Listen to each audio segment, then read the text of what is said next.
जब मैंने तुमसे कहा था कि मुझे अपने लिए ग्रीन टी बनानी है, फिर तुमने ये कॉफी क्यों रख दी गैस पर? और अंजलि, तुमने दूसरी गैस पर ये चाय क्यों चढ़ा दी? तो जेठानी जी, आप क्या कहेंगी? प्राइम मिनिस्टर हो जो आपने ये फरमान सुना दिया और हमें ये मानना पड़ेगा। तुम दोनों अच्छे से जानती हो मैं ग्रीन टी पीती हूँ, उसके बाद ही मेरी सुबह होती है, फिर भी तुम अपनी मनमानी करने लग गई। भूलो मत, तुम दोनों मेरे बाद इस घर में आई हो। भले ही मैं सबसे छोटी हूँ, लेकिन इसका मतलब ये नहीं कि मैं अपना मुंह बंद रखूंगी। भले ही आपसे बाद में मैं आई हूँ, लेकिन काम तो मैं आपसे ज्यादा करती हूँ। अच्छा, तो तुम कहना क्या चाहती हो? हम तुझसे कम काम करते हैं? हे राम, इन तीनों का कलेश फिर शुरू हो गया। सुबह सुबह तुम तीनों की चिड़चिड़ शुरू हो जाती है। अरे घर में तो बहुएं सुबह सुबह आरती भजन करती हुई अच्छी लगती हैं, यूं बक बक करती हुई नहीं। जब देखो तब कलेश करती रहती हो। माँ जी, मुझे कलेश करने का कोई शौक नहीं है। आप भूलो मत, इन दोनों के आने से पहले इस घर में बिल्कुल कलेश नहीं होता था, काम अच्छे से हो जाता था। लेकिन जब से ये दोनों देवरानियां आई है ना, इन्होंने तो नाक में दम कर रखा है। माँ जी, जेठानी जी हमेशा अपनी मनमानी की चलाती रहती हैं, तो आप कौन सा कम है? आप भी तो वैसी ही हैं। तुम तो चुप ही रहो। हे राम, एक दिन ये तीनों मेरे सर की नस फाड़ कर ही दम लेंगी। बिना नहाए धोए रसोई में आ गई और कलेशबाजी शुरू कर दी। अब जाओ तुम तीनों, पहले जाकर नहाओ, उसके बाद रसोई में काम करना। अब तीनों बहुएं नाक सिकोड़ते हुए नहाने चली जाती हैं, जिसके बाद वो घर के कामकाज में जुट जाती हैं। इसी तरह वो तीनों जब भी रसोई में एक साथ होती तो किसी न किसी बात पर आपस में झगड़ा शुरू कर देती। सुषमा अपनी तीनों बहुओं के कलेश से तंग आ गई थी, लेकिन अब वो कर भी क्या सकती थी।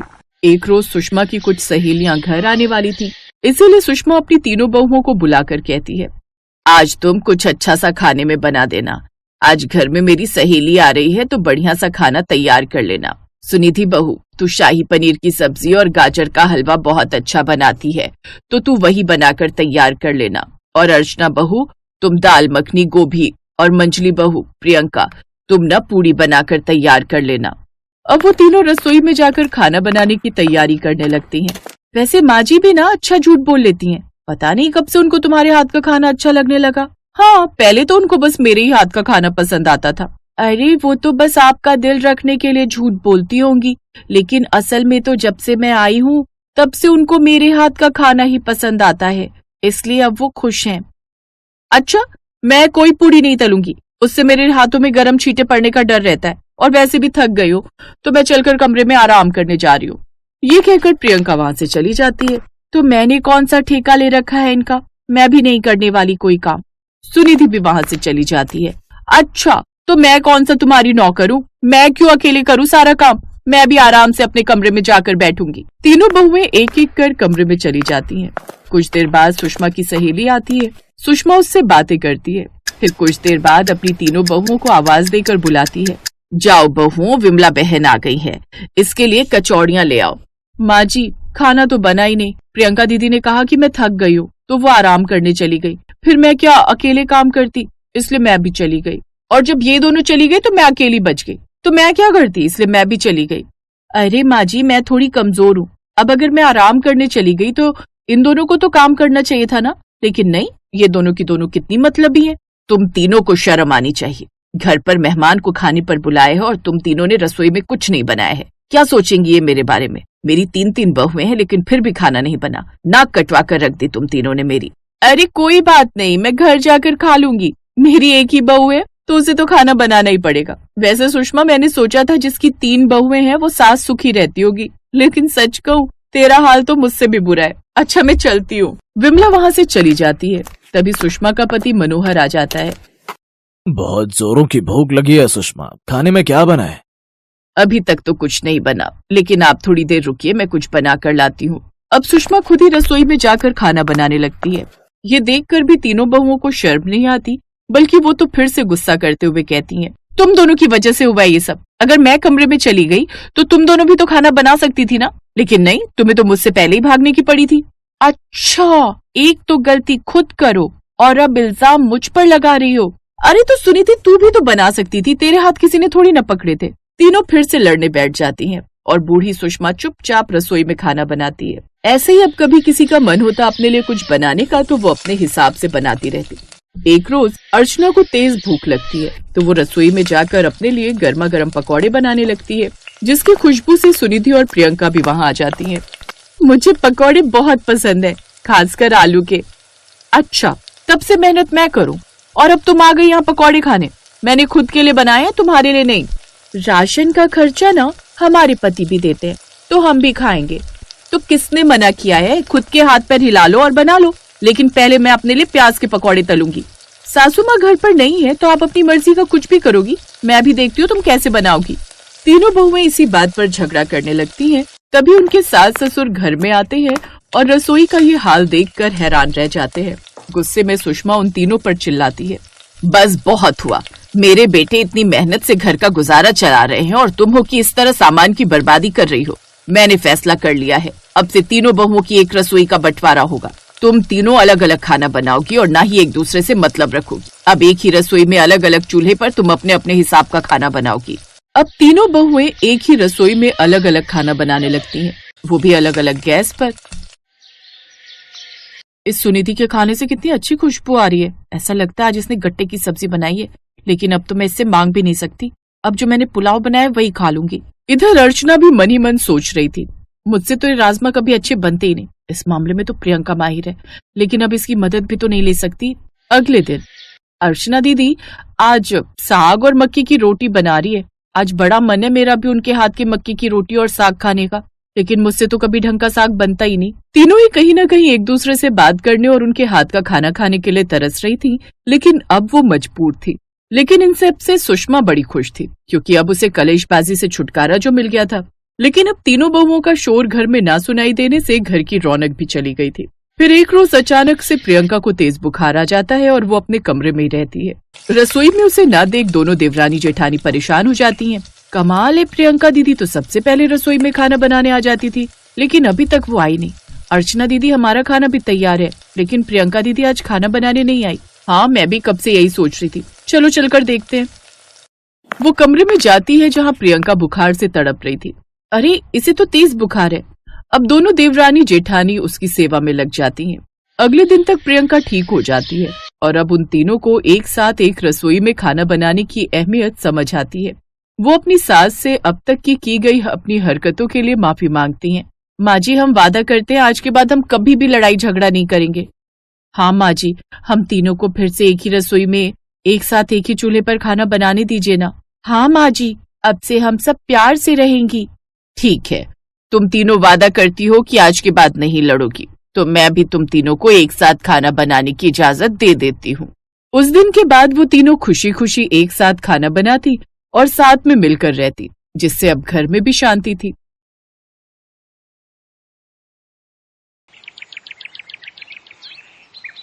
गायत्री यादव की 3 बहुएं थी। बड़ी बहू सुमन, मंझली बहू पूजा और सबसे छोटी बहू मीनू।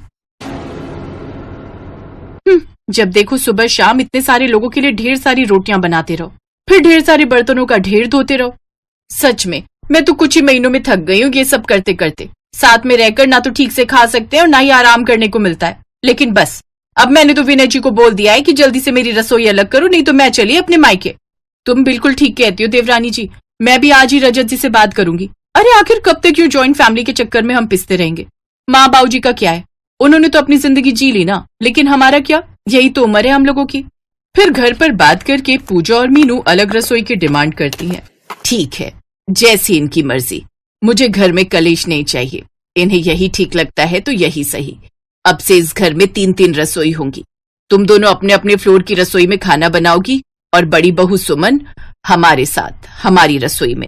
गायत्री यादव का 3 फ्लोर का घर था। सबसे ऊपर छोटी बहू मीनू, बीच वाले फ्लोर में पूजा और सबसे नीचे वाले फ्लोर में सबसे बड़ी बहू सुमन की रसोई थी। ऐसे ही एक रोज, सुमन बहू, आज नाश्ते में क्या बनाया है? माँ जी, मैंने आपके लिए इडली और सांभर बनाया है। अच्छा, लेकिन खुशबू तो आलू के पराठे की आ रही थी। आलू के पराठे? वो तो मैंने नहीं बनाए माँ जी, हो सकता है दोनों देवरानियों में से किसी ने बनाए होंगे। हाँ, हो सकता है। अच्छा, अब तू जल्दी से मेरे लिए इडली और सांभर ही ले आ। अच्छा बहू, मेरे लिए गर्मा गर्म चाय बना दो। और सुमन, मेरा टिफिन पैक हो गया क्या? तो दे दो मुझे ऑफिस के लिए देर हो रही है। हाँ, बस अभी लाई। सुमन के सास ससुर अपनी बड़ी बहू के साथ ही रहते थे, जिस वजह से सबसे ज्यादा खाना भी उसी की रसोई में बनता था। अगर कोई रिश्तेदार भी आता तो सुमन के पास ही आता, जिस वजह से उसका ज्यादातर वक्त रसोई में ही बीत जाता। एक रोज जब वो बर्तन धोकर आती है तो खुद से कहती है, कहने को तो घर में 3-3 रसोई हैं, लेकिन मेरी दोनों देवरानियों को तो सास ससुर से कोई मतलब ही नहीं है। फिर चाहे कोई रिश्तेदार आए या ना आए, उन्हें कोई परेशानी ही नहीं है। तभी पूजा वहां आती है। क्या बात है जेठानी जी, यूं अकेले में क्या बड़बड़ा रही हो? कुछ नहीं, बस ऐसे ही। तुम बताओ यहाँ कैसे? कुछ नहीं, वो चीनी खत्म हो गई थी तो वही लेने आई हूँ। अच्छा रुको, अभी लाती हूँ। कुछ देर बाद, ये लो। एक बात कहूँ जेठानी जी, मेरी बात मानो तो तुम भी अपनी रसोई अलग ही कर लो। क्यों सारा सारा दिन इस चूल्हे चौके में लगी रहती हो? और वैसे भी सासू माँ खुद पका कर खा लें, इतनी जवानी तो अभी उनमें बाकी है। बिल्कुल ठीक कह रही है पूजा दीदी। अरे मैं तो आते ही सास ससुर के चाल चलन को समझ गई थी। हमारी सास खुद तो किसी काम को हाथ लगाती नहीं, बस सारा दिन बैठकर ऑर्डर ही करती रहती है। बहू ये बना दे, बहू ये ला दे। इससे तो अच्छा होगा कि अपना बनाओ और मजे से खाओ। और वैसे भी 3 तिगाड़ा काम बिगाड़ा ही होता है। अगर चौथी रसोई तुम बनाओगी तो फिर सब कुछ अच्छा ही होगा। खैर अब हम चलते हैं। ये कहकर वो दोनों वहां से चली जाती हैं। उनकी बात सुनकर सुमन खुद से कहती है, बड़ी आई मुझे नसीहत देने वाली। अच्छे से जानती हूँ मुझे भड़काने का काम कर रही थी, लेकिन मैं भी इनकी जेठानी हूँ। इनसे पहले इस घर में आई हूँ। इन दोनों के बहकावे में तो बिल्कुल नहीं आऊंगी। उन दोनों की बात को अनसुना करते हुए सुमन अपने काम में लग जाती है। ऐसे ही समय बीतता है। बढ़ती उम्र के साथ गायत्री और उसके पति रामदीन की फरमाइशें भी बढ़ती जाती हैं। कभी उनका खिचड़ी खाने का मन होता, कभी हलवा तो कभी दही भल्ले। सुमन हमेशा उनकी फरमाइशें पूरी करती रहती। ऐसे ही एक रोज, बड़ी बहू आज मौसम बाहर बड़ा सुहाना है, ऐसे में गरम गरम पकौड़े हो जाए तो मजा ही आ जाए। जी बाबूजी, मैं अभी बनाकर लाती हूँ। तो बड़ी बहू साथ में चाय भी बना लेना, वो भी अदरक वाली। हाँ हाँ बाबूजी, माँ जी मैं अभी बना देती हूँ। सुमन रसोई में पकौड़े बनाने के लिए जाती है तो देखती है कि रसोई में प्याज खत्म हो गए हैं। अरे ये क्या, प्याज तो खत्म हो गए। एक काम करती हूँ, पूजा से मांग कर ले आती हूँ। अरे पूजा, वो मुझे कुछ प्याज मिल सकते हैं? क्या बात है जेठानी जी, प्याज का इस वक्त क्या काम है? अभी तो रात की सब्जी बनने में समय है, तब तक तो बाजार से ही ले आती। अरे वो बाबूजी का प्याज के पकौड़े खाने का मन है, बस इसीलिए प्याज लेने आई थी। हाँ बीना दीदी, कितनी बार आपको समझाया कि अपनी रसोई अलग कर लो, लेकिन तुम मुझे सुनने का नाम ही नहीं लेती। अब करती रहो सास ससुर की फरमाइशों को पूरा। बिल्कुल ठीक कह रही है मीनू, अलग रसोई होने के बड़े फायदे हैं। कम ही खाना बनाना पड़ता है, ऊपर से कभी कभी हमारे पति लोग भी हेल्प कर देते हैं। साथ में रसोई होती तो माँ बाबूजी के तानों के डर से ये भी रसोई में नहीं घुसते। मेरी मानो तो आप भी अपनी रसोई अलग कर लो और ऐसे ही अपने पति को काबू में रखो। इन दोनों देवरानियों को क्या लगता है कि बंटवारा करने में मजा है? जब देखो बंटवारे की बात करती रहती हैं। अब मैं इन दोनों को बताऊंगी जो मजा साथ रहने में है ना, वो अलग रहने में नहीं। ऐसे ही एक शाम जब पूजा और मीनू दोनों अपने पति के साथ डिनर के लिए बाहर गई होती हैं, तो पीछे से जाकर सुमन उन दोनों के सिलेंडर की गैस निकाल देती है और खिड़की खोल देती है। फिर दोबारा से रेगुलेटर से सिलेंडर को बंद कर देती है। अगली सुबह जब उसकी दोनों देवरानियां चाय बनाने के लिए गैस खोलती हैं तो देखती हैं कि सिलेंडर में तो गैस ही नहीं है। हैं? ये क्या हुआ? हफ्तों भर पहले तो सिलेंडर लगाया था, फिर इतनी जल्दी खत्म कैसे हो गया? मीनू के पास जाती हूँ, वहीं चाय नाश्ता करती हूँ। पूजा मीनू के पास जाती है, लेकिन उसे पता चलता है कि उसका भी सिलेंडर खत्म हो गया है। समझ ही नहीं आ रहा, अभी 4 दिन पहले तो मैंने सिलेंडर लगाया था, फिर इतनी जल्दी खत्म कैसे हो गया? खैर कोई नहीं, अब चलकर जेठानी जी के यहाँ चाय पीते हैं और नाश्ता करते हैं। वो दोनों नीचे जाती हैं जहाँ सुमन सबको चाय नाश्ता परोस रही होती है। अरे आज आसमान का चांद धरती पर कैसे उतर गया? आज तुम दोनों यहाँ क्या कर रही हो? वो माँ जी, हमारा सिलेंडर खत्म हो गया। हाँ तो जाओ और जाकर भरवा कर लाओ। यहाँ क्या कर रही हो? अरे माँ जी, आप समझ नहीं रही, हमें नाश्ता पकाना है, इनको ऑफिस के लिए देर हो रही है। हाँ तो जाओ और जाकर ऑनलाइन ऑर्डर कर लो, बहुत पैसे है ना तुम्हारे पास। जब तुम अपनी अलग अलग रसोई बना सकती हो, सब अपना मर्जी का कर सकते हो, तो क्या बाहर से खाना ऑर्डर नहीं कर सकती? अरे माँ जी, आप गुस्सा मत कीजिए, और तुम दोनों आओ बैठो और दोनों देवर जी को भी नाश्ते के लिए बुला लो। मैंने वैसे भी आज नाश्ता ज्यादा बनाया है। सुमन के कहने पर उसके दोनों देवर भी आ जाते हैं, जिसके बाद वो सब साथ में मिलकर नाश्ता करते हैं। सच कहे माँ जी, तो इतने दिनों बाद जब हम सबने साथ में मिलकर खाना खाया, बातें की, तो बहुत अच्छा लगा। हम ऊपर अपने अपने फ्लोर में खाना तो बनाते हैं, लेकिन अकेले खाने का मन नहीं करता। हमने बहुत बड़ी गलती कर दी जो परिवार में रहने का मोल ही नहीं समझ पाए और खुद को परिवार से अलग कर दिया। अब हमें समझ आ गया कि परिवार के साथ मिलकर खाने और रहने में जो मजा है वो अलग होने में नहीं। हमें फिर से एक साथ एक ही रसोई में खाना बनाना है। तुम दोनों की बात सुनकर मुझे बहुत अच्छा लगा, तो चलो इसी बात पर अब से हाथ मिलाते हैं। और फिर से एक साथ एक ही रसोई में खाना बनाते हैं। देर आए दुरुस्त आए। लौट के बुद्धू फिर से पुरानी रसोई में ही आए। अब से उन तीनों की फिर से एक ही रसोई हो गई और अब वो साथ में मिलकर खाना बनाने लगी और खुशी खुशी रहने लगी। Thanks for watching.